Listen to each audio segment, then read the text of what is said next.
Hey everybody, it's me, Myra, at Down Home Money, a simple approach to financial freedom. I hope you're doing well. It's Tuesday, and I don't know about you, but I still am full from Thanksgiving last Thursday. Oh my gosh, I had a great time with my family in Kentucky. It was wonderful to get to see everybody. So shout out to the Blands and Williamses. We had a great time on Thanksgiving. So thank you, Carla, for sharing your wonderful home with all of us. So it was fabulous. So today I just thought we need to talk about what does financial freedom look like for you. So we do a lot of talking about financial freedom and everybody can have it. But here's the wonderful thing about financial freedom. It is different for everyone because we all have different wants, different needs, different purposes, different things that give us joy. And the beautiful thing is that you get to figure this out. Now, the hard part is a lot of people will not stop and take the time to sit down, figure out what is it that you want? What gives you joy? What is your purpose? What is going to be your legacy? And I got to tell you, Rick and I have been thinking a lot about this lately, especially because, we don't have any children. And we've worked so hard our whole lives saving our money and building our wealth and our net worth. And so we were just talking about, what are we doing all this for if we're not going to enjoy it in this stage of our life? I think it's really important because as you're building your net worth and building your financial freedom, there comes a point in different stages of it as you're building it that maybe things change. Maybe your ideas of what financial freedom looks like change. I know for me, I just don't see myself quitting work. I enjoy working. Now, I don't want to continue what I used to do, stand behind a chair for 10, 12 hours a day cutting hair. I really enjoyed real estate, but it became 7 days a week until I bought franchises and started working smarter instead of harder. And owning businesses is how you can work smarter. Owning stocks that pay a dividend is how you can work smarter. Owning rental property is how you can work smarter. The goal is to build income streams that pay you while you're sleeping and that you don't have to actively be there every day. And so what I share a lot of times with people is I think it's so important is that you take your active income. We all start with active income. We trade our time for money. And then the rest is up to you on what you do with the money. And it's the choices you make that will either cause you to be in major debt and struggling, living paycheck to paycheck, or are you buying assets that throw you off a passive income, even if it is at a later date?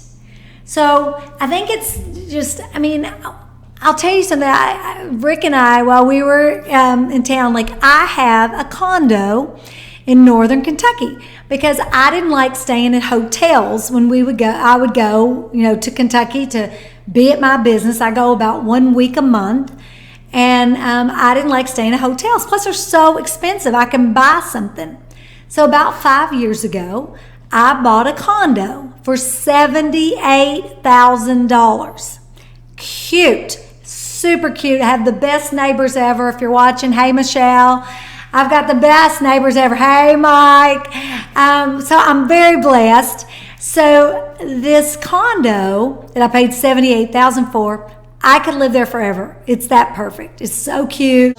2 bedrooms, 2.5 bath, big living area, open to the kitchen. It's perfect. Back patio. It's really cute. Now probably would sell for $130 because the market's so high. Of course, that market's coming down. A lot of you have seen the real estate market's coming back down and leveling out now that interest rates have gone up.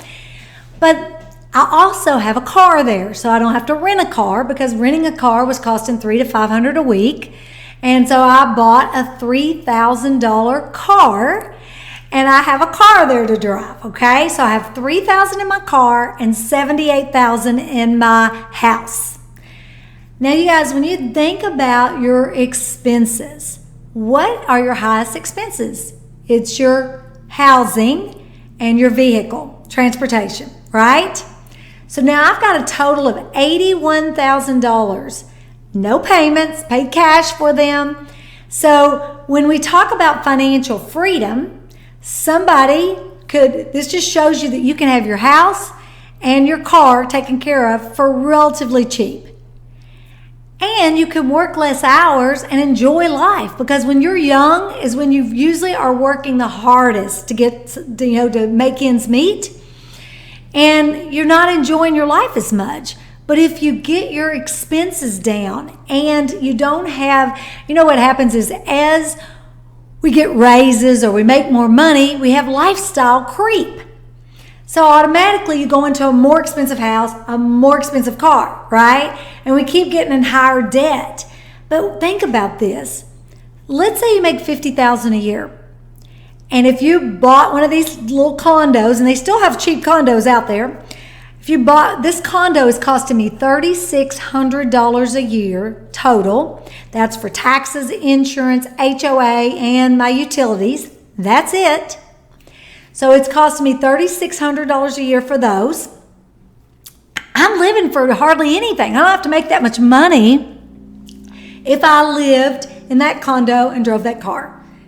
So that is called financial freedom. For some people, they have reduced their expenses so they don't have to work so hard. They've paid things off so they can work because they want to work, not because they have to work. But then you have people who make $50,000 a year who go buy a $400,000 house and they're making payments and they'll never get it paid off. They go buy a brand new Lexus because, they look good in it. And this is why we never reach the place of financial freedom. Freedom. It's a big word. And I just want you to know that's why I say all the time that you don't have to make a lot of money. And it's not about how much money you make. It's about how much money you keep. And are you buying assets that throw you off a passive income? You know my story. My husband and I, we bought 10 rental properties in a span of 13 years. And those 10 properties paid us the $5,000 a month we needed to pay our bills. And that's how we both were able to. Rick quit his job at the police department and I sold my hair salon, and we were financially free.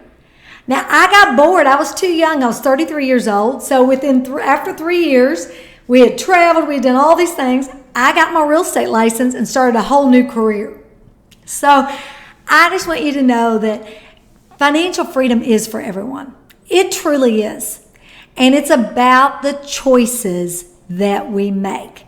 I have a lot of people that I coach that are making $50,000, $75,000, $100,000 a year that are financially free. Their homes paid for, their cars paid for. They have no credit card debt.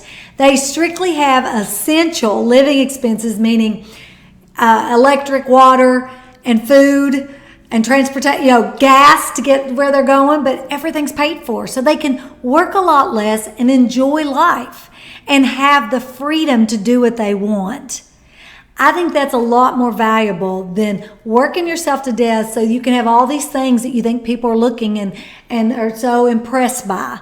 That's one of the things I think that social media has done to us. We're all so impressed as we're watching TikTok and Instagram of people's stuff. Listen, stuff does not create happiness, neither does money.